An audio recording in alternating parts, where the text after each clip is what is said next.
Elvis was in the middle of Can't Help Falling in Love when his security chief whispered something in his ear that made him stop singing and scan the audience with growing concern. What he discovered in the third row would revolutionize how the entertainment industry serves people with disabilities. It was October 18, 1973, at the Nassau Coliseum. Elvis was performing to 17,000 fans when he learned that hidden in the third row sat 16-year-old Rebecca Martinez, a girl who shouldn't have been there at all. Rebecca had been blind since birth, the result of a genetic condition that left her in complete darkness from her first day of life. For 16 years, she had navigated the world through sound, touch, and an extraordinary ability to create mental maps of her surroundings. Music wasn't just entertainment for Rebecca. It was her lifeline, her way of experiencing beauty in a world she could only imagine. Rebecca had been obsessed with Elvis Presley's music since she was 8 years old. Her older brother Tommy had played Love Me Tender for her one afternoon, and something about Elvis's voice, its warmth, its vulnerability, its perfect blend of power and tenderness, had captured her heart completely. She'd spent years collecting every Elvis record, playing them until she could sing along with perfect timing. But Rebecca had never been to a concert. Her parents, Maria and Carlos Martinez, were terrified of letting their blind daughter venture into large crowds, especially the frenzied audiences Elvis attracted. They were loving, protective parents who had spent 16 years trying to keep Rebecca safe. "Mija, it's too dangerous," her mother would say. "All those people, all that chaos. You could get hurt, you could get lost. It's not safe for someone like you." But on October 18th, Rebecca put into motion a secret plan. She'd saved money from her library job, memorized bus routes to Nassau Coliseum, and convinced her friend Sarah to help her get there. Her parents thought she was spending the day at Sarah's house. "Rebecca, this is crazy," Sarah had protested. "Your parents will kill both of us if they find out." "Sarah, please," Rebecca had replied. "I've never asked you for anything like this before. I need to hear him sing, not on a record player, not on the radio. I need to be in the same room when Elvis sings. I need to feel the music the way sighted people feel it, just this once." Rebecca's plan worked until she got lost during the concert. Sarah had guided her to their seats, then left to meet her family elsewhere. For the first hour, everything was magical. Rebecca could feel the bass vibrating through her chest, could hear the crowd's energy building with each song, could sense the presence of thousands of people, all focused on the same incredible voice. But during Can't Help Falling in Love, enthusiastic fans rushed toward the stage, creating a wave of movement that swept through Rebecca's section. People were standing, pushing, trying to get closer to Elvis. In the chaos, Rebecca became disoriented and panicked. She tried to feel for her seat, but her hands found only empty air. She called out for help, but her voice was lost in the screaming crowd.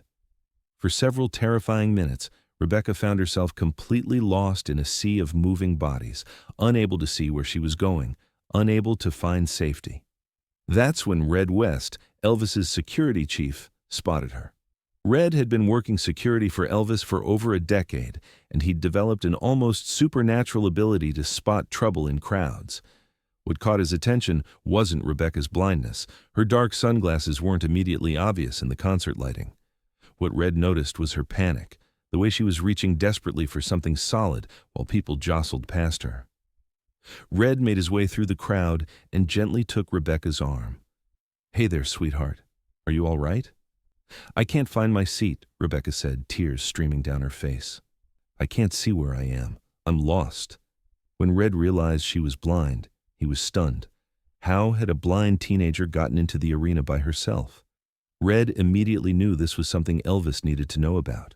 He guided Rebecca to a safer location near the stage and radioed Jerry Schilling, who whispered to Elvis during an instrumental break, "Boss, we've got a blind girl in the audience, maybe 16 years old, and she's here all by herself. She got lost in the crowd." Elvis stopped singing mid-verse and looked out into the audience, searching for this girl who had somehow found her way to his concert, despite obstacles that would have stopped most people. Elvis set down his microphone and walked to the very edge of the stage. "What's your name, sweetheart?" he called down to Rebecca. "Rebecca Martinez," she replied. her voice shaking with fear and excitement. She could hear Elvis's voice coming from directly above her, but had no idea how close he actually was. "Rebecca, how did you get here tonight?" Elvis asked gently. "I took the bus," Rebecca said simply. "I've been saving money for months to buy a ticket. I wanted to hear you sing in person. I wanted to know what it feels like to be in the same room when you perform." "Are your parents here with you, Rebecca?" Rebecca hesitated, realizing her deception was about to be exposed. "No, sir. They don't know I'm here. They think I'm at my friend's house. They think concerts are too dangerous for someone like me." The arena had gone completely silent as thousands of people listened to this conversation. Elvis could see the situation clearly now. This was a blind teenager who had risked everything: her safety, her relationship with her parents, probably her freedom for weeks to come, just to experience his music in the most complete way possible. "Rebecca," Elvis said, his voice full of admiration, "that might be the bravest thing I've ever heard of. You came all this way by yourself just to hear some music?" "It's not just music," Rebecca replied, her voice growing stronger. "When I listen to your songs, I can see things. I can picture the emotions, the stories, the feelings you're singing about. Music is how I experience beauty, Mr. Presley. It's how I see the world." Elvis felt his throat tighten with emotion. This young woman had just articulated something about the power of music that he'd never heard expressed so perfectly. "Rebecca," Elvis said, "I want to ask you something. Would you like to come up here on stage with me?" The crowd erupted in cheers, but Elvis held up his hand for silence. This wasn't about spectacle. This was about giving this remarkable girl the experience she'd risked so much to have. "But first," Elvis continued, "we need to solve a problem. How are you going to get up here safely?" In 1973, concert stages weren't built with accessibility in mind. There were no ramps, no handrails, no accommodations for people with disabilities. The Nassau Coliseum stage was elevated 5 feet off the ground and could only be accessed by climbing steep, narrow stairs. Elvis turned to his road crew. "Boys, I need you to figure out how to get Rebecca up here safely, and I mean safely. No carrying, no lifting. I want her to be able to walk up here with dignity." What happened next had never been attempted in the history of major arena concerts. Elvis's crew, working with arena staff, quickly constructed a makeshift ramp using stage equipment and wooden platforms. It took 20 minutes, during which Elvis entertained the crowd by talking about music, about courage, and about the importance of making sure everyone could experience the things they loved. When the ramp was finally complete, Red West carefully guided Rebecca up the improvised walkway. Elvis met her at the top, taking her hand gently and leading her to the center of the stage. "Rebecca," Elvis said into his microphone, "I want you to tell these 17,000 people what music means to you." Rebecca took the microphone with trembling hands. She'd never spoken to an audience before. But somehow, standing on stage with Elvis Presley, she found her voice. "Music is how I see color," Rebecca said, her voice growing stronger with each word. "When Mr. Presley sings Love Me Tender, I see soft blue light, like the feeling of a gentle breeze. When he sings Hound Dog, I see bright red and orange, like fire. Music paints pictures in my mind that I could never see with my eyes. It makes me feel connected to a world of beauty that I can only experience through sound." The arena was completely silent except for the sound of people crying. Rebecca had just described the transformative power of music in a way that touched every person in that building. Elvis stood beside her, overwhelmed by her eloquence and her courage. "Rebecca, would you like to help me sing something?" "I know all your songs by heart," Rebecca said, smiling for the first time since the concert began. Elvis began playing Amazing Grace on his acoustic guitar. Rebecca joined in with a voice that was pure and clear and filled with the kind of emotion that can only come from someone who truly understands the meaning of grace. As they sang together, something extraordinary happened in the arena. The audience didn't scream or cheer. They listened. They participated quietly, creating a massive choir that filled the building with one of the most beautiful sounds Elvis had ever heard. But more importantly, Elvis realized that Rebecca was experiencing the music in ways he'd never considered. She could hear subtleties in the crowd's response, in the acoustics of the arena, in the interplay between his voice and the instruments that most people missed. Her blindness hadn't limited her musical experience. It had enhanced it in ways that opened Elvis's eyes to entirely new possibilities. After the song ended, Elvis made an announcement that would change the entertainment industry forever. "Ladies and gentlemen," Elvis said, "Rebecca has taught me something tonight. She's shown me that we've been thinking about concerts all wrong. We've been focused on what people can see, but we haven't been thinking enough about what they can hear, what they can feel, what they can experience through senses other than sight." Elvis turned to Rebecca. "Would you be willing to help me figure out how to make concerts better for people who experience music the way you do?" What followed was a collaboration that revolutionized concert accessibility. Over the next several months, Elvis worked with Rebecca and a team of audio engineers to develop new sound systems specifically designed for people with visual impairments. The innovations they created were groundbreaking. They developed directional audio systems that could help blind audience members navigate venues using sound cues. They created tactile programs in Braille and raised text. They established special seating sections with enhanced acoustics and safety features. Most importantly, they trained venue staff in how to assist people with disabilities respectfully and effectively. Rebecca became Elvis's unofficial consultant on accessibility issues, attending his concerts and providing feedback on how the experience could be improved for people with various disabilities. Her insights helped create industry standards that were eventually adopted by venues across the country. But the impact extended far beyond technical innovations. Rebecca's story sparked a national conversation about inclusion and accessibility in entertainment. Other performers began following Elvis's example, making their concerts more welcoming to people with disabilities. Rebecca's parents, initially furious about her deception, eventually came to understand the significance of what their daughter had accomplished. When we saw Rebecca on stage with Elvis, singing in front of all those people, we realized we'd been so focused on protecting her that we'd been limiting her, her mother Maria said years later. She taught us that being blind didn't mean she needed to live a smaller life. It meant she needed us to help her live a bigger one. Carlos Martinez added, "Elvis could have been angry that our daughter had snuck into his concert.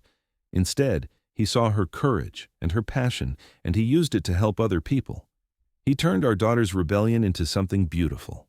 The Elvis Presley Foundation for Accessibility, established in 1974, became a leading advocate for disability rights in entertainment. The foundation funded research into assistive technologies, provided grants for venue accessibility improvements, and offered scholarships to students with disabilities pursuing careers in music and entertainment. Rebecca Martinez went on to have a distinguished career as an accessibility consultant and advocate. She earned degrees in music therapy and disability studies and spent her career helping entertainment venues, schools, and community organizations become more inclusive. She also became an accomplished musician in her own right, recording several albums of original songs about the experience of living with a disability. The techniques and technologies developed through Elvis and Rebecca's collaboration became standard practices in the entertainment industry. The Americans with Disabilities Act, passed in 1990, incorporated many of the accessibility standards that had been pioneered at Elvis concerts in the 1970s. Today, every major concert venue in America has accessibility accommodations that can be traced back to that October night in 1973. Audio description services, tactile maps, assistive listening devices, accessible seating areas, and trained assistant staff are all standard features at concerts, theaters, and entertainment venues. What began as one girl's determination to experience music has evolved into a comprehensive system that serves millions of people with disabilities. At Graceland, visitors can see a special exhibit dedicated to Elvis's work in accessibility advocacy. The centerpiece is a recording of Elvis and Rebecca singing Amazing Grace together, along with the original blueprints for the accessibility modifications made to concert venues in the 1970s. A plaque in the exhibit reads, "Elvis Presley learned from Rebecca Martinez that true accessibility isn't about overcoming disabilities. It's about recognizing the unique gifts that different perspectives bring to the human experience."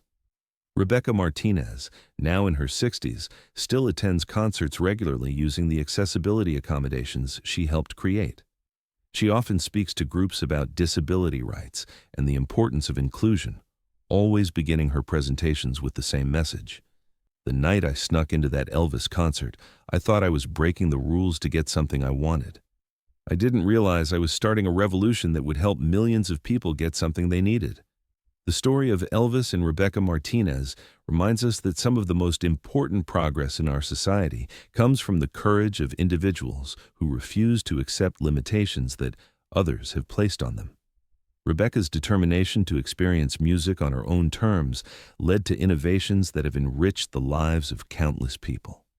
Sometimes the most powerful thing we can do is listen to the people who see the world differently than we do. Elvis Presley was already one of the most famous performers in the world when he met Rebecca Martinez, but she taught him something about music that he'd never learned before. She showed him that accessibility isn't about charity or accommodation. It's about recognizing that different perspectives can reveal new possibilities that benefit everyone. The night a blind girl snuck into an Elvis concert and ended up on stage didn't just change her life. It changed how America thinks about inclusion, accessibility, and the responsibility we all have to make sure that everyone can participate in the experiences that make life beautiful. Sometimes revolution begins with one person's refusal to accept that they can't have something they deeply desire. And sometimes, if we're very lucky, that refusal opens doors that make the world more welcoming for everyone who comes after.